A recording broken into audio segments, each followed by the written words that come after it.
a significant other, someone else that Yes. unfortunately it's an annoyance. Yes. And that's probably where they're Yes. encouraged, I'll say encouraged, to go and see someone. And it's affecting their sleep. It's amazing how many of my patients, and this is what I do all day, I sleep in the other room. Can you get it to where me and my significant other can sleep together Right. again? Oh, Welcome to Posture and Purpose, where both healing and community come together. Make sure to subscribe on Apple, Spotify, and YouTube. Let's get into this episode with Dr. Michelle Carr-Frank. hello and welcome to today's episode of Posture and Purpose. Today I have Dr. Tony Soileau with me today. He owns you. Smiles by Soileau. So thank you for being here. My I pleasure. want to tell our listeners a little bit about you. But first of all, I have a question for them. So for our listeners, do you wake up tired even after what you thought was a full night's sleep? Or maybe you've been told you snore, but you've brushed it off as no big deal. Today's episode might completely change the way you think about your health. Joining me today with Dr. Soileau, the clinical director and owner of Smiles by Soileau, but also Lafayette Sleep Solutions. Dr. Soileau has been practicing in Lafayette since 1994 and has successfully treated hundreds of sleep apnea, TMJ, and restorative patients. At his practice, he combines treatments along with other outside working partners to uniquely approach and effectively manage and guide his patients. So again, thank you for being here, Dr. Soileau. My pleasure. So for those of you who may not know, how did you go from general dentistry into sleep and airway health? Well, it was kind of a progression. I started my practice as family dentistry. And then as I got in more advanced courses, we started doing more veneers, full mouth rehab, that sort of thing. Well, then we started asking the question, why do you need this? Well, it turns out most of them had TMJ issues. Most TMJ issues are actually sleep apnea related. We didn't know this. We thought you grind your teeth because of stress or anxiety. And some of it is posture related. Agreed. Okay, you were in a car accident, you have whiplash. Agreed. But the majority of it was sleep related. So why am I treating these patients with splints and 10 years later they're still wearing the splint? If someone sprains their ankle and they put a boot on it, and 10 years later you're still wearing the boot, maybe something else is going on. That's a problem. So as I started exploring more, the term sleep apnea kept coming up, and breathing and airway and how the jaw and the skull is related. And as I started reaching more into that, I said, that's my patients. So I realized if I'm going to treat the dental side effectively and the TMJ, I must also treat the sleep. And there's such a huge need for that, it just became more and more of my practice. Absolutely. Like you said, such a need. And was there a specific moment that made you realize how critical sleep is to overall health and that you said, okay, this is more than teeth. There's a lot more to this Yes. story. Was there a moment that you remember? Yes, myself. So I'm at a seminar, this was 2005, I guess, something Okay. like that, a while back. And at the seminar, their home sleep studies just came about. It used to be you had to get a PSG. You go into a center, and it's like a hotel room, and you got all these wires hooked to you, and I've done that, and the little tubes with your nose, and the worst is the camera staring at you all night long. How can you sleep? And I get a report back going, Dr. Carr, you don't sleep very well. I wonder why. Yeah, Well, exactly. home studies were just coming out. So the company said everyone and all the doctors, oh, you can take a home study. I'm like, I can take it, but I sleep fine. I didn't understand the stages. I thought sleep was close your eyes, open your eyes, it's done. I didn't realize what goes on during sleep. Yeah. So I took the study thinking I'm fine, and I wasn't. And that was I had 2005? 2005, I had severe sleep apnea, and I'm not that big of a guy. I don't fit the mold, okay, according to the medical world. So that opened my eyes. So then I started working with different sleep specialists around the country, treating myself through them, and that's when I realized the need for this. Okay, and you brought it to Lafayette? And I brought it to Lafayette. That is wonderful. So most people don't associate dentists with sleep. So how exactly does a dentist go on to diagnose sleep apnea? Okay, the only way you can diagnose apnea is with a sleep study. There is no doctor, specialist or otherwise, that can just look at you and say you have sleep apnea. Okay, the mold used to be a male who's 65, he's 300 pounds, he's diabetic, heart disease, he has wounds that won't heal, he has all these problems. And then at 65, when they're about to do that third stent in his heart, they say, you know, you might have sleep apnea. No, he had sleep apnea all his life. You're now seeing the symptoms of it. Okay, so it has to be a medical specialist who diagnoses sleep apnea. So we do a sleep study, but I actually have a medical specialist give the scoring for it. So now I know that you have it. Right. Now we can effectively treat it. Okay. Okay. And that medical specialist is here in Lafayette? I use several. There's Dr. Philip Noel. He's an ENT in town, wonderful sleep specialist. So Good to know. there are a few doctors that are just sleep specialists. There's Dr. Connor here in town, Philip Connor, great guy. He's off of Pinhook. I always use Dr. David Ware, who's a family doctor in Eunice. Okay. But they're all specialized in sleep. Okay. So I let them score all my studies. I just like having second eyes on it. That's very Okay. wise, if you Yes. ask me. There's nothing wrong with that. And so, being that you're a dentist, what do you find is the true connection between the mouth, the jaw, and airway and the flow of air? Okay, so here's what happens. Right now, we're both sitting up and we're breathing fine. So air is going in and is going out, okay? Now, breathing should be done through the nose. It's kind of a different subject, but for the most part, air is going in and out. But we're sitting up.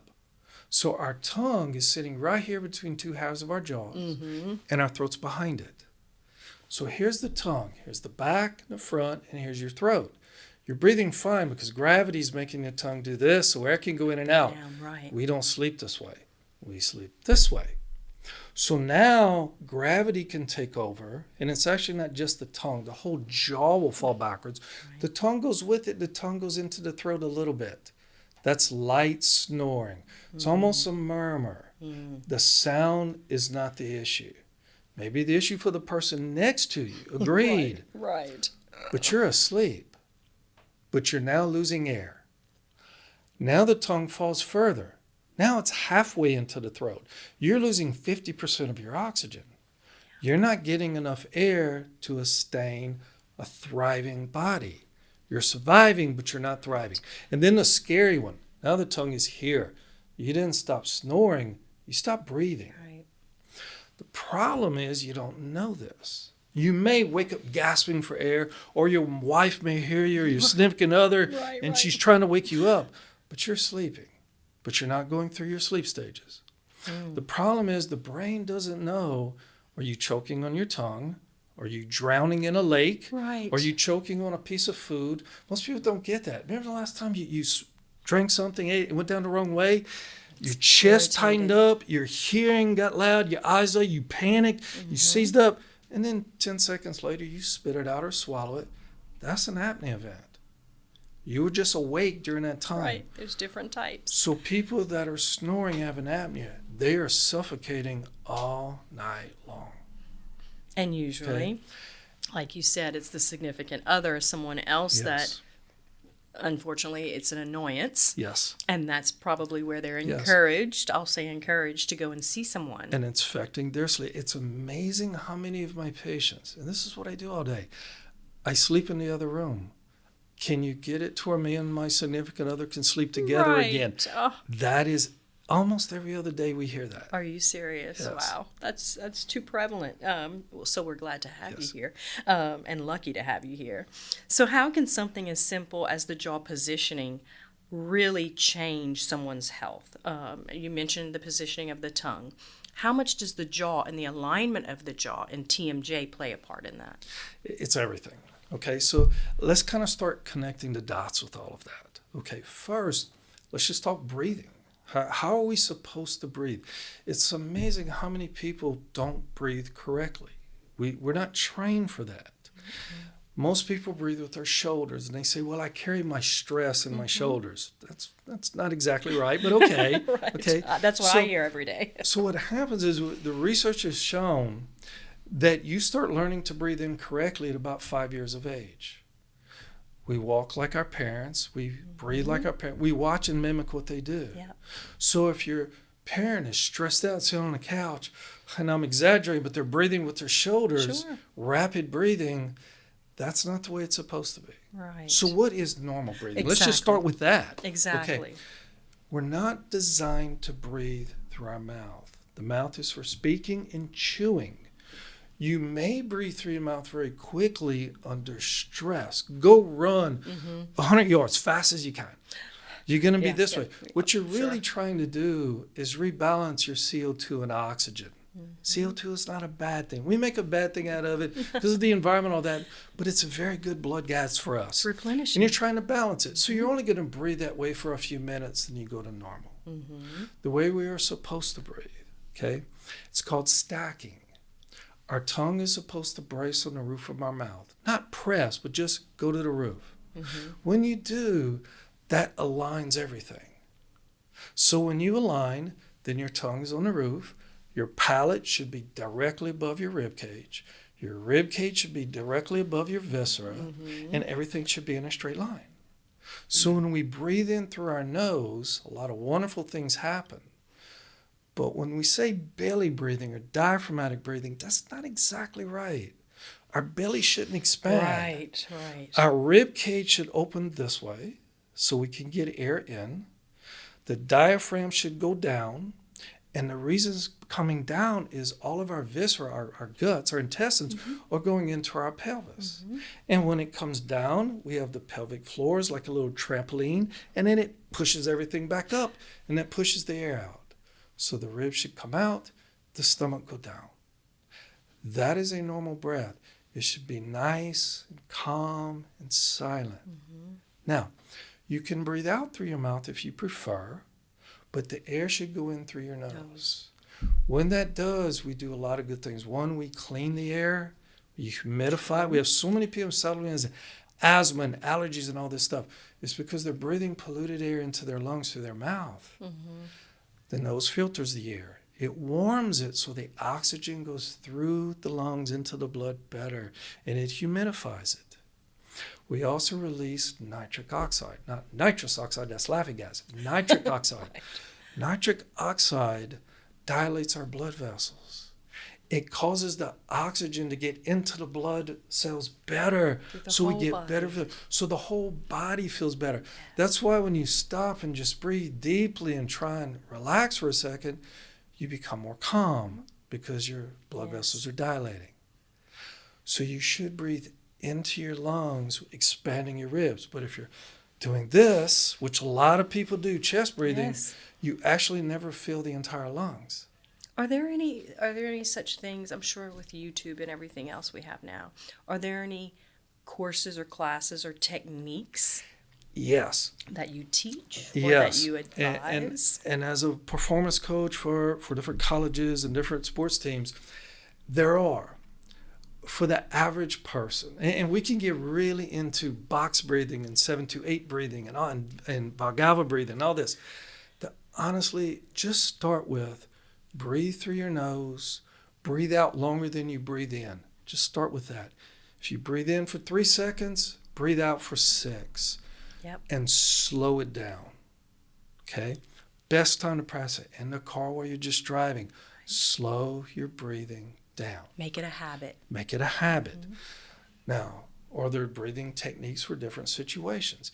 If you wish to relax, you're having a very stressful day. I do this at my office. I'm running a business, and sometimes things don't go perfectly my way. That's it's life. Yeah. So I'll sit at my desk. Okay, it's better to breathe standing up, because if I need my viscera, my intestines to go down, they can't. I'm sitting on a chair. Right. Better to stand up. Okay.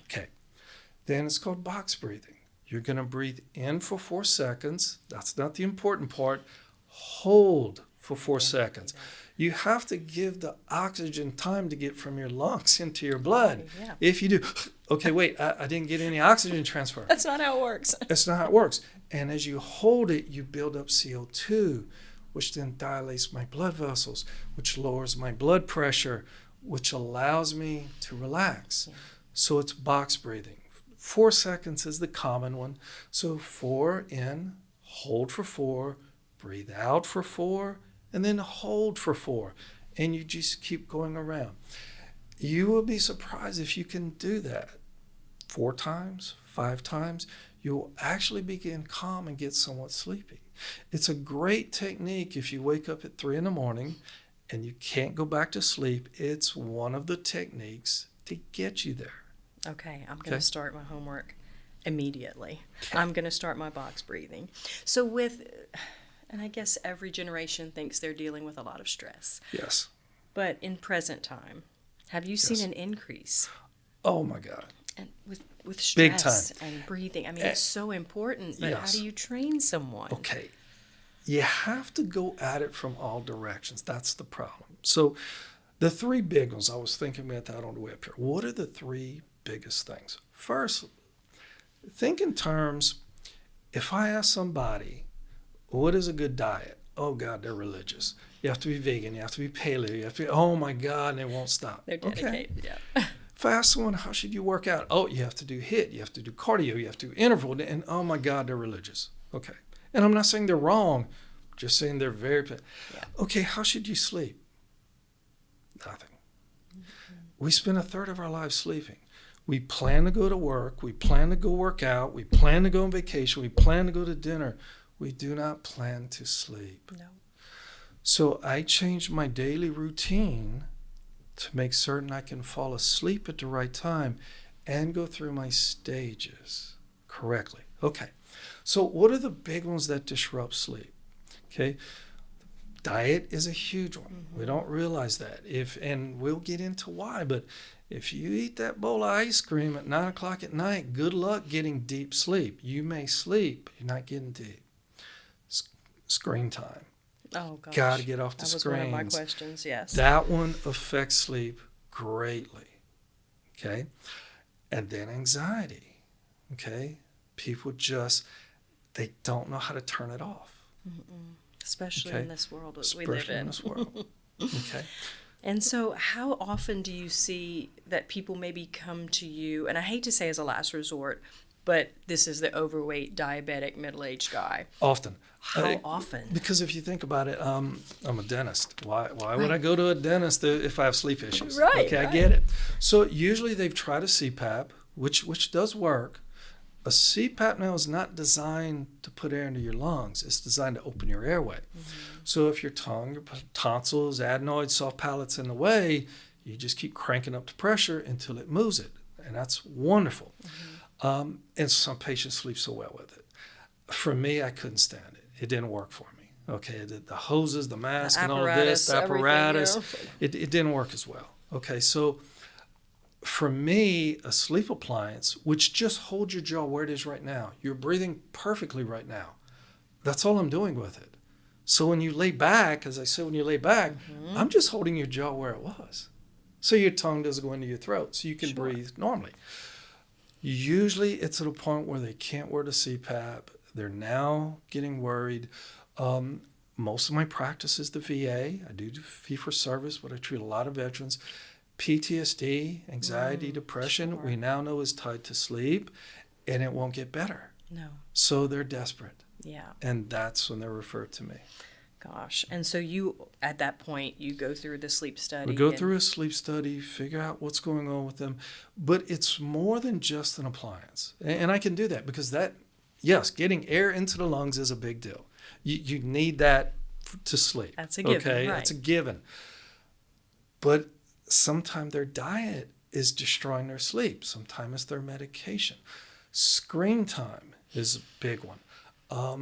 It's the PTSD is in the way. So we have to help them with all of this if they want to wake up feeling amazing. If they just want to sleep, fine. But if you want to wake up feeling amazing, you have to go through your stages. And healthy. Yes. So poor sleep and sleep apnea. Being a chiropractor, of course, everyone asks me, what's the best mattress? What's the best pillow? I wish I had the answer for the best for that certain person. Yes. Because, of course, those things are important. But I'm more concerned about their nervous system. So how have you seen sleep or lack of affect the nervous system overall? Let's go into that. Now, for your viewers, I promise I'm not going to go too deep into this. I might use some words you haven't heard, but I promise I'll keep it very shallow. Next episode we'll get more in depth. Next episode we'll get more in depth. The nervous system plays a big role. Okay, so keeping it simple, we have our autonomic nervous system. It's autonomic. We don't think about digesting. We don't think about our heart beating. It does it automatic. Autonomic. It's broken up into two parts, parasympathetic, sympathetic.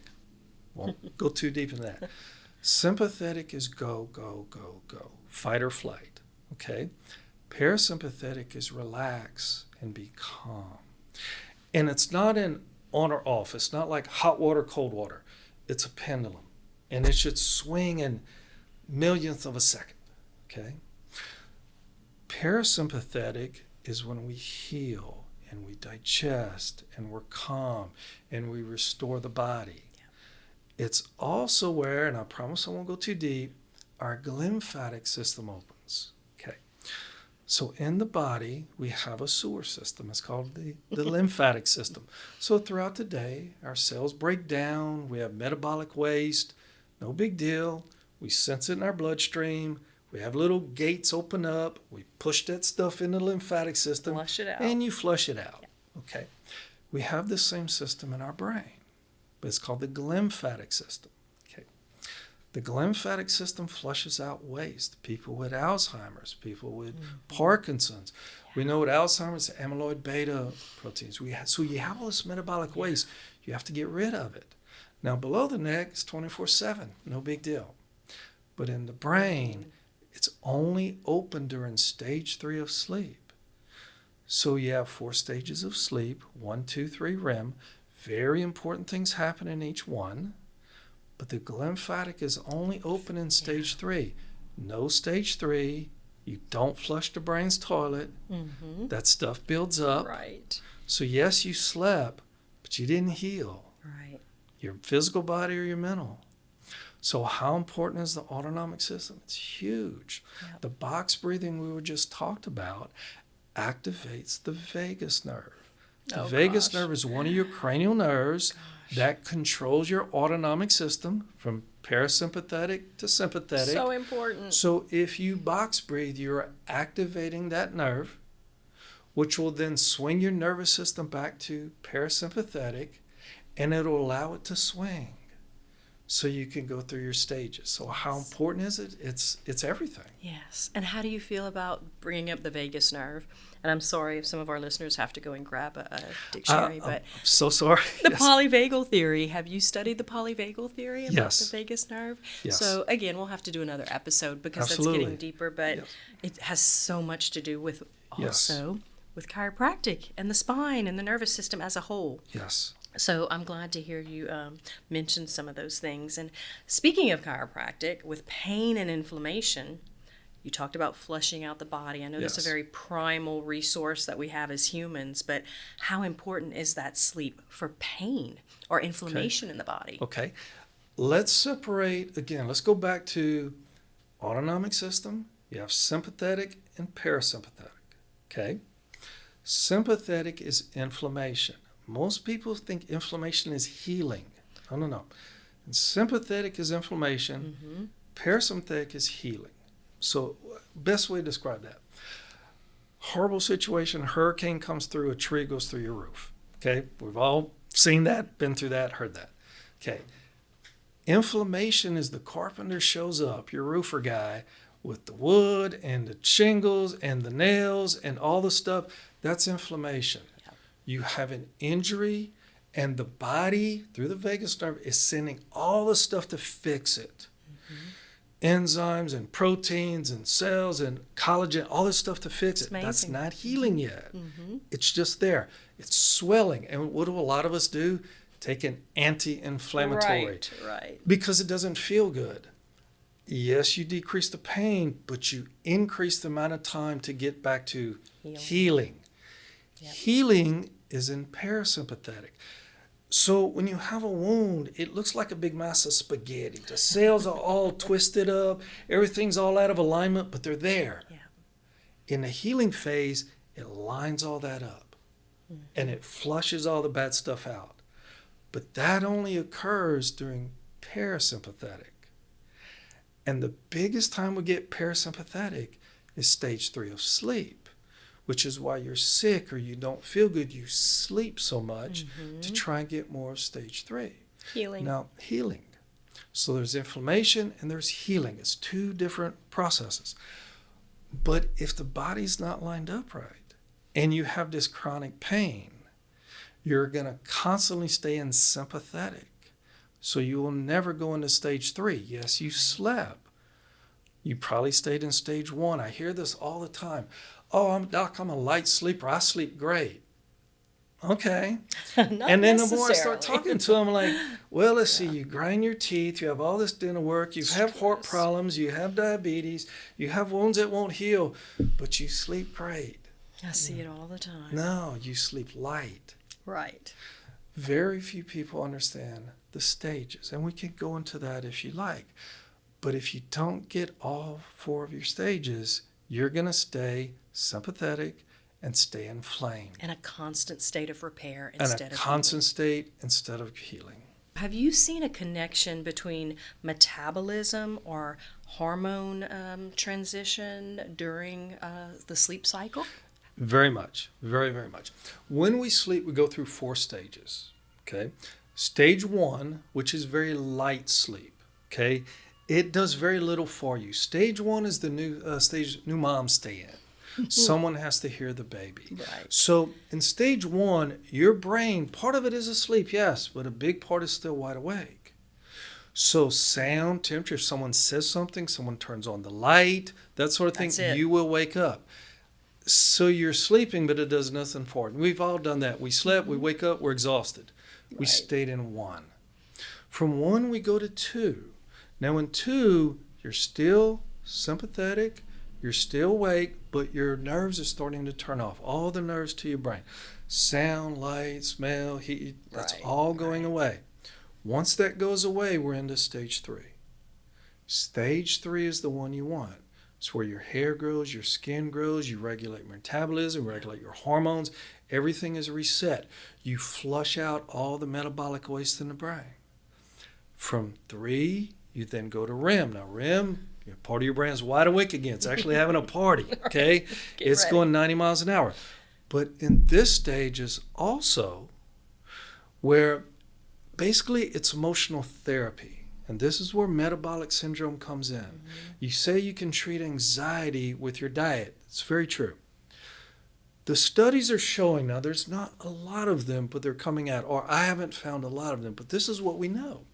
People with high anxiety, they've had a traumatic, some bereavement, a divorce, they lost their jobs, someone died, a very tragic event.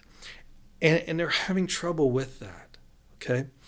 What happens during REM is the emotion is stripped off of that memory. I'm a person, I have a 17-year-old son, he has his truck, he parks it in a parking lot at ARCA with a whole lot of other 17-year-old sons. He's constantly getting little dents and dings in his truck. And when I see it, I get so upset. But the next day I'm calm. Why? Because during REM sleep, we'll remove that emotion. The memory is still there. Okay. So important. And we figured that out by cardiologists giving certain medications to lower epinephrine. They're trying to lower blood pressure. Now, below the neck, you have epinephrine. In the brain, it's norepinephrine. But it's lowering the norepinephrine too. And we'll find a lot of people with anxiety, with depression, PTSD, they have high norepinephrine during REM sleep. And when they lower it, all of a sudden the PTSD gets a lot better. And the anxiety and the depression. They're just a totally different person.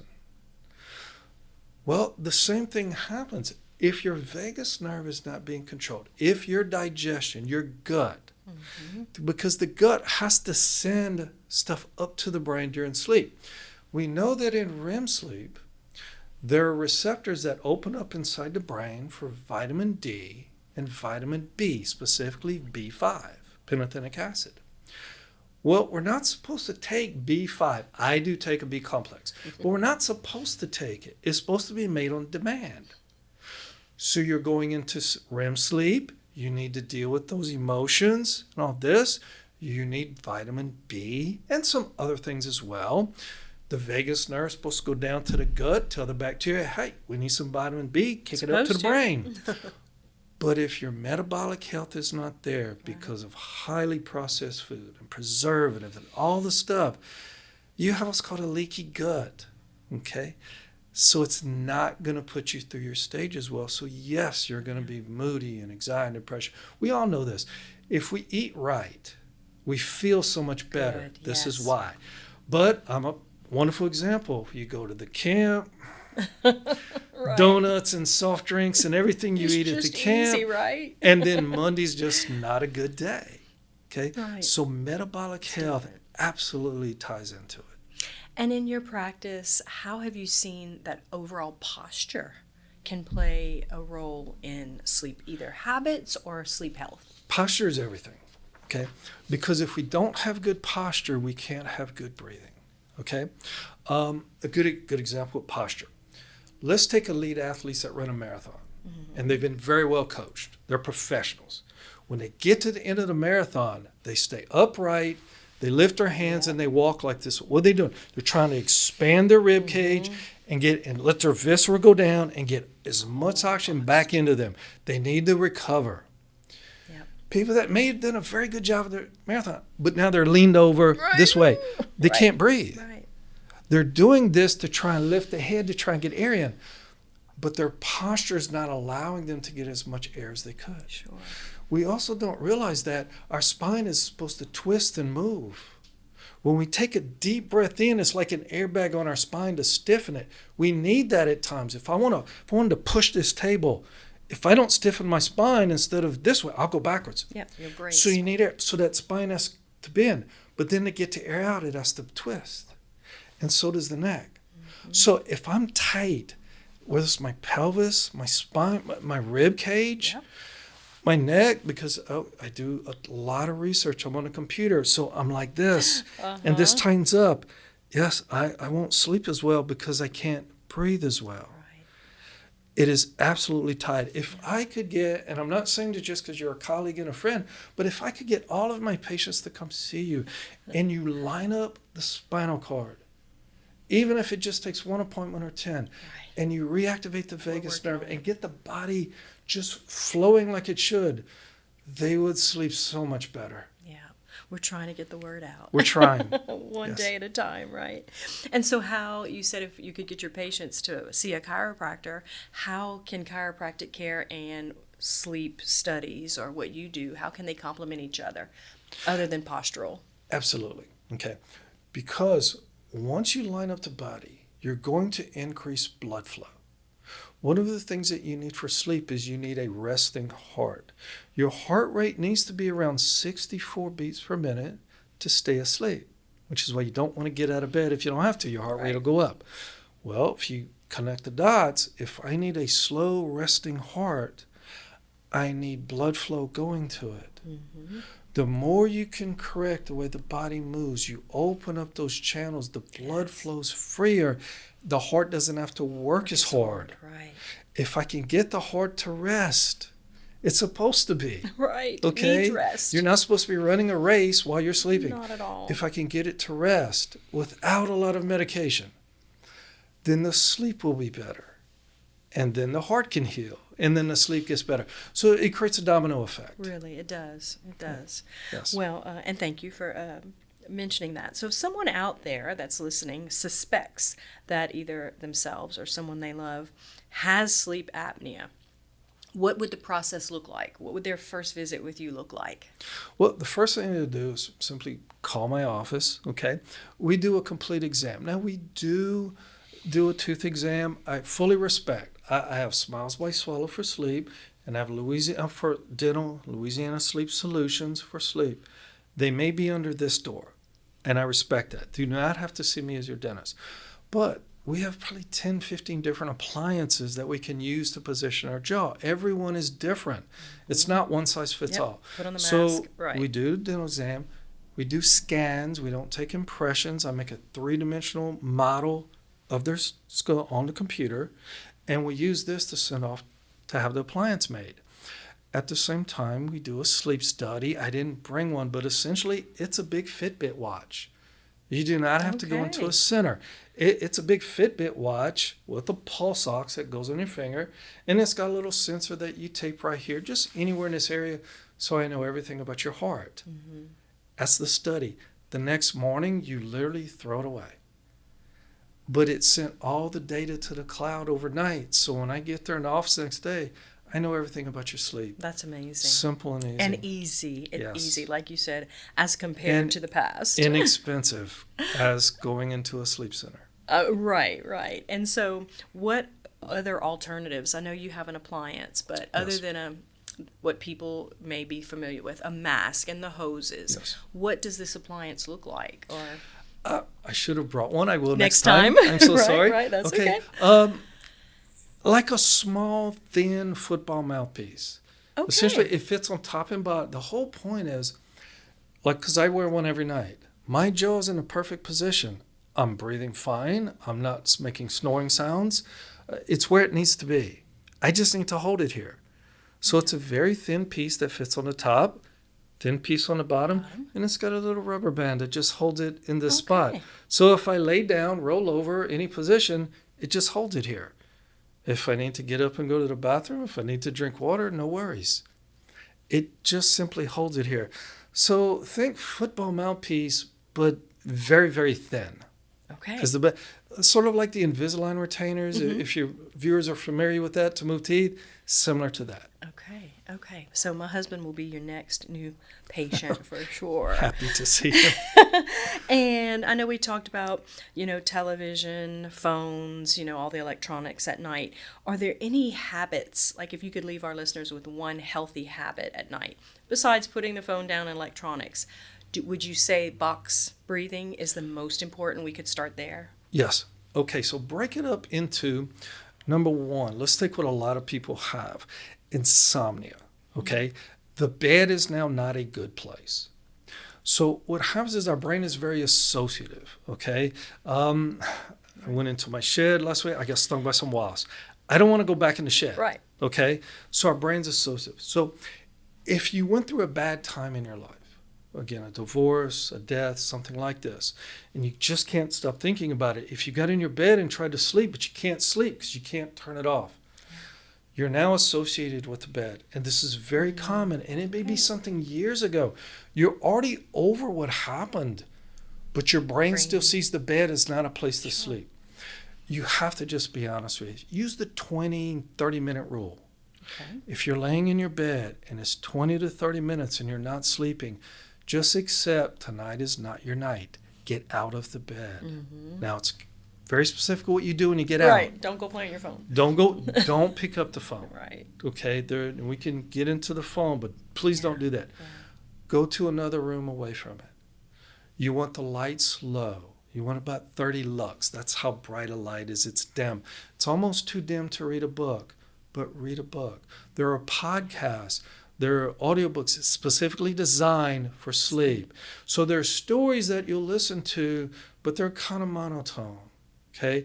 Please don't drink anything with sugar, eat anything with sugar. Gosh, no. Just go find a place away from the bed and stay there until you become sleepy. Don't argue with it. Just stay to your seat. It may take 15 minutes, may take an hour. You're not sleeping anyway. When you begin to get sleepy, just a little, go back to the bed. Start again. If you can fall asleep, great. If you're like, nope, as soon as I lay down, I'm awake again. You're still associated. Repeat.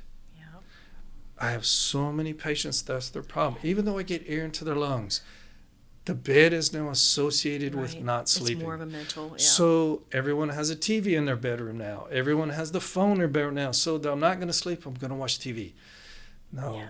You have to get away, start again. Yes, start a new association with sleep, I guess Yes. you could say. How do you feel about melatonin and magnesium? Because I was, there's some. You bet. Okay, melatonin, the first thing to remember is melatonin is not a sedative. It does not put you to sleep. Please, does everyone hear Yes. that? Melatonin tells all the chemicals in your brain, all the neurotransmitters, hey guys, it is time to sleep. It just brings everybody to the table. Okay? Right. but it doesn't force sleep. I like melatonin, jet lag. Okay, melatonin's supposed to work with light. Okay, it is now nighttime. Your eyes sense that, so you start making melatonin. Well, if you're working night shifts and now it's daytime, but you have to sleep, if you take melatonin, it'll convince your brain it's time to sleep. Yeah. The problem is people take too much. They take it every Every night. single night. So if I take a lot, you really only need to take maybe 0.1 to 3 milligrams max. Yeah. If I take 10 milligrams, 15 milligrams, that is still in my system at 5 in the morning. So I'm trying to wake up, but my brain is going, no, it's still time to sleep. Yeah. So those people will say, well, I take melatonin, I fall asleep. Okay. How old do you wake up? Oh, I struggle to get out of bed. Exactly.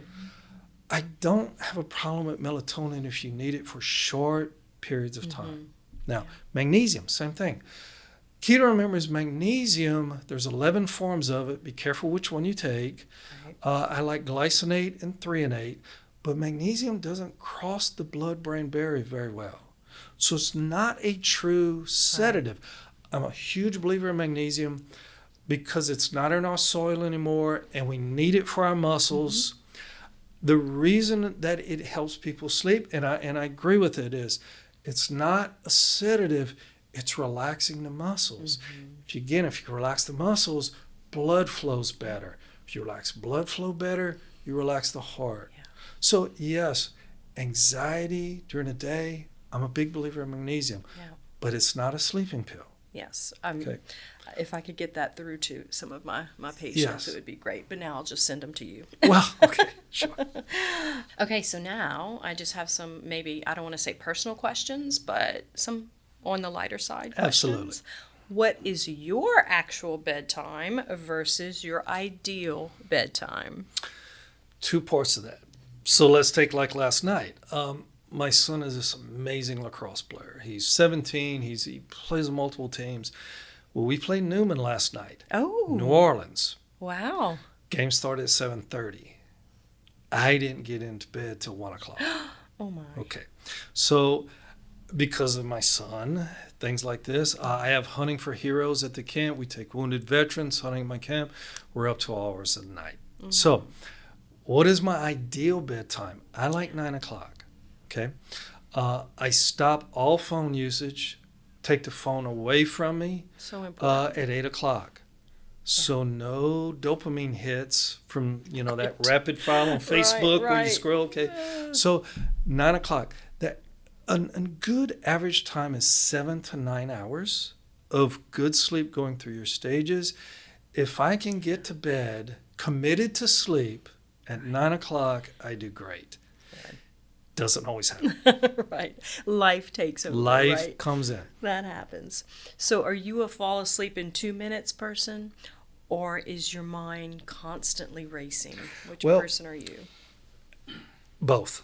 First, you shouldn't fall asleep in 2 minutes. That's crashing. It should take 20 minutes to drift into first stage of sleep. Okay. I'm running a business. I'm a professor at different colleges. I'm helping with my son's lacrosse team. I'm at camp. So when do you sleep? Not. Okay. That's why I got good at it. Right. Okay. If I can, and I'm one of those, I have to get out of the bed sometime. I have to breathe right. I have to listen to certain songs. I can usually get to sleep within 20 to 30 minutes, but I have to work on it. It doesn't just come naturally. Yeah. So was some of your own sleep habits an inspiration for digging a little bit deeper into this? Absolutely, because it was, okay, I woke up feeling horrible. Why? Oh, wait, I woke up feeling great. Okay, why to that too? Right. And then I started realizing I can't eat past 6 o'clock. I'm a big believer in the keto diet. I don't want to get into that. That's for me. More Mediterranean, though, because I really like fruits and vegetables. I don't have a problem with that. But if I eat past 6, I do not sleep as well because I'm still processing. Right. Okay? So I kind of finally figured that out. Okay? Oh, let's go to the movies. And I'm eating popcorn at 8 o'clock, and I sleep like horrible. Right. So yeah, I kind of learned on my own. Yeah, This won't you work have for to. me. Sometimes that's the biggest Yes. inspiration. What, over the course of all these years, have you heard? What is the weirdest sleeping habit? Like, can you share with us, PG sleeping habit that you can share? That was help making someone not sleep. Or just a habit that they've shared just with a you, habit. or anything you'd like to share. The strangest one, I guess, was I had a lady who was constantly cold. So we couldn't figure out why she would sleep good, not good. Her husband would go offshore. She had, I forget the name of that dog, a bull mastiff or something. Oh. It's basically a cow. Big dog. It's a big cow dog. Yes. So she would sleep next to it because she was afraid he was gone. Oh. So then when the dog wouldn't sleep with her, she would freeze. So she started putting heaters in the bed. I'm like, there's so many wrong with that. Yeah. From a fire hazard to whatever. Right. I had another lady who would actually take a glass of water and put it on her chest. And I'm like, okay, why? She had very expensive bed sheets, and she wanted to stay still at night because she had restless leg. So she convinced us, if I put a glass of water here, I won't move so I won't spill it on my sheets. And I'm like, Are you does kidding that me? work? And Right. she goes, no, not really, but Well. it's the best thing I have. So I'm like, Yeah. okay. That's pretty right, weird. That's yours. I hope she's not listening, but. And can you give us one word to describe how you truly feel after a good night's sleep? Amazing. Amazing. Okay. And healthy, I'm Or sure. actually normal. Yeah. The way I'm supposed to feel. Right. You're not, amazing shouldn't be an outside word. Right. It should be, this is how I wake up. Normal, At not normal. abnormal. Not abnormal. Okay, and my last question of Yes. the day is usually, how do you maintain your posture while pursuing your purpose in life? Always pushing further. I'm never done. As soon as I say, oh, I know all of this, it's time to retire. Right. Okay. Right. I always push further. Well, even the short time I've visited with you today, and from what I've known about you, that's definitely true. I So know true. that to be true. Yes. So this is just phase one. We're going to go into several episodes with you. Hopefully Please. you'll be our guest again. As often as you like. Thank you so much for being here. And until next time, sit up straight, stay happy, stay healthy, and stay adjusted. Thanks for listening to the Posture and Purpose podcast with Dr. Michelle Carr-Frank. Make sure to subscribe on YouTube, Spotify, and Apple Podcasts. Until next time.